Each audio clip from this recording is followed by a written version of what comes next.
Apoteker Institut Sains Teknologi Nasional Jakarta dengan nomor induk mahasiswa 223444124. Di sini saya dan anggota kelompok 7 Farmasi Komunitas akan menjelaskan informasi seputar sediaan suppositoria.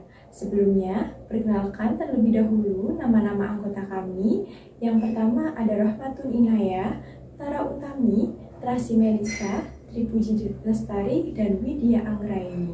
Itulah nama-nama anggota kelompok kami yang akan menjelaskan seputar sediaan suppositoria. Yuk simak videonya. Hai, saya Turangan Tracy. Di sini saya akan menjelaskan tentang definisi dan jenis-jenis suppositoria. Suppositoria adalah sediaan padat dalam berbagai bobot dan bentuk yang diberikan melalui rektal, vagina, dan uretra. Umumnya meleleh, melunak, atau melarut pada suhu tubuh. Jenis-jenis suppositoria ada 3. Yang pertama, suppositoria rektal. Memiliki sekitar 1 inci dan memiliki ujung bulat atau berbentuk peluru. Penggunaan melalui rektal atau anus biasanya digunakan untuk alergi, ansietas, konstipasi, demam, wasir, mual muntah, nyeri, dan gangguan kesehatan mental. Yang kedua, suppositoria vagina. Berbentuk oval seperti telur dan digunakan lewat vagina. Biasanya digunakan untuk infeksi bakteri atau jamur dan untuk persalinan. Yang ketiga, suppositoria uretra. Berbentuk ramping seperti pensil, biasanya digunakan untuk masalah gangguan saluran urin dan gangguan ereksi pada pria. Hai, saya Rohmatun Inayah. Selanjutnya, saya akan menjelaskan tentang tujuan penggunaan suppositoria. Berikut tujuannya. Untuk yang pertama, tujuan lokal. Seperti pada pengobatan laser atau hemoroid dan penyakit infeksi lainnya, suppositoria juga dapat digunakan untuk tujuan sistemik karena dapat diserap oleh membran mukosa dan rektum. Hal ini dilakukan terutama bila penggunaan obat peroral tidak memungkinkan, seperti pada pasien yang mudah mual, muntah, atau pingsan. Untuk tujuan yang kedua, memperoleh kerja awal yang lebih cepat. Kerja awal yang akan lebih cepat karena obat diserap oleh mukosa rektal dan langsung masuk ke dalam sirkulasi pembuluh darah. Dan untuk tujuan yang ketiga, untuk menghindari kerusakan obat oleh enzim di dalam saluran gastrointestinal dalam perubahan obat secara biokimia di dalam hati.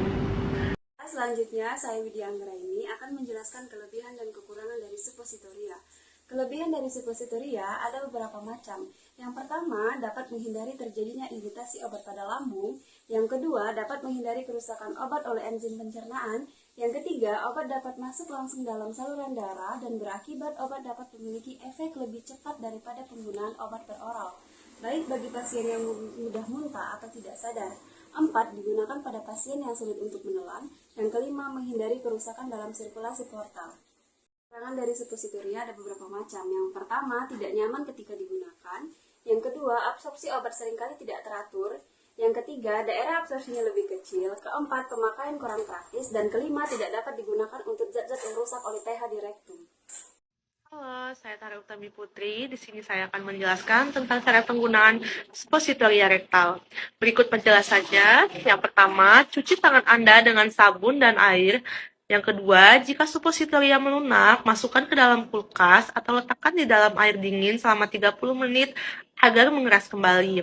Yang ketiga, buka kemasan suppositoria. Yang keempat, jika tersedia, gunakanlah sarung tangan ketika membukanya.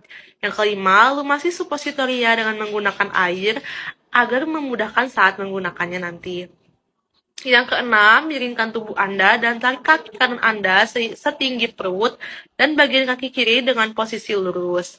Yang ketujuh, angkat pantat dengan tangan kanan agar area rektal atau anus terbuka. Lalu masukkan suppositoria dengan bagiannya runcing terlebih dahulu. Selanjutnya, tahan ujung jari Anda yang digunakan untuk memasukkan suppositoria sampai obat masuk dengan sempurna. Kedelapan, kemudian luruskan kaki Anda dengan posisi terbaring miring selama 5 menit agar suppositoria tidak keluar kembali. Yang kesembilan, cuci tangan Anda menggunakan sabun dan air untuk membersihkan sisa sisa obat yang menempel. Hai, saya Tri Puji Lestari. Selanjutnya saya akan menjelaskan cara penyimpanan suppositoria. Nah, untuk yang pertama, suppositoria disimpan di lemari pendingin dengan total suhu penyimpanan 2-8 derajat Celcius, tapi bukan di freezer ya. Nah, agar obat tidak melunak atau melembek sehingga obat dapat digunakan dengan baik. Dan untuk yang kedua, jauhkan dari jangkauan anak-anak. Untuk yang ketiga, hindari dari sinar matahari langsung. Nah, untuk masa kadaluarsa suppositoria sesuai dengan waktu atau tanggal kadaluarsa yang tertera di kemasan obat. Nah, untuk suppositoria yang sudah kadaluarsa tidak boleh disimpan kembali ya. Dia harus dibuang sesuai dengan prosedur yang ada. Nah, itulah informasi seputar suppositoria yang telah dijelaskan oleh kelompok kami. Sekian.